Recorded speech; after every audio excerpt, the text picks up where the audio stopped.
1 Samuel 23ஆம் அதிகாரம் 2வது வசனம் 4வது வசனத்தை நாம் வாசிக்க போகிறோம்.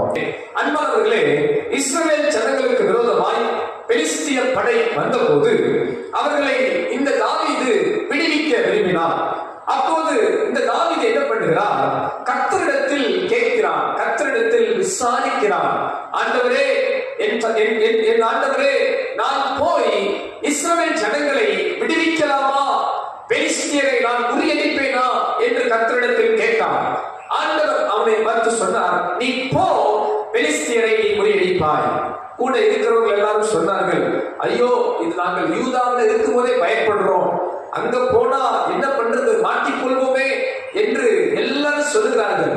இருந்தாலும் மீண்டும் இந்த தாவீது கர்த்தரிடத்தில் விசாரிக்கிறான், மீண்டும் கர்த்தரிடத்தில் கேட்கிறான்.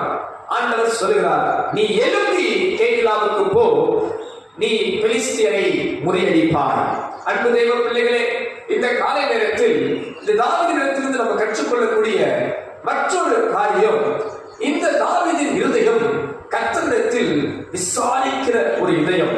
இதை நாம் எளிமைப்படுத்த வேண்டுமானால் இந்த இதயம் ஒரு செபிக்கிற இதயம். இந்த இதயம் தேவனோடு நெருங்கி உறவாடுகிற இதயம். இது தேவனுடைய நடத்துதலின்படி நடக்கிற ஒரு இதயம். இந்த இதயம் கர்த்தரிடத்தில் கேட்டே செய்யும். இந்த இதயம் கர்த்தரோடு உறவாடும். இந்த இதயம் கர்த்தருடைய நடத்துதலுக்கு செவி கொடுக்கும். சுற்றி பல காரியங்களை சொன்னாலும் தேவன் என்ன சொன்னாரோ அதை செய்ய இந்த இதயம் வாஞ்சிக்கும். அன்பு தெய்வ பிள்ளைகளே, இந்த கடைசி நாட்களிலே ஜெபிக்கிற கூட்டத்தால் வெகு சிலர் ஜெபிக்கிற ஜெபம் 1 மணி நேரமாவது என்னோடு கூட நீ விழித்திருக்க கூடாதா? இன்றைக்கு அநேக தேவ பிள்ளைகள் விழித்திருந்து ஜெபிக்க தவறுகிறார்கள்.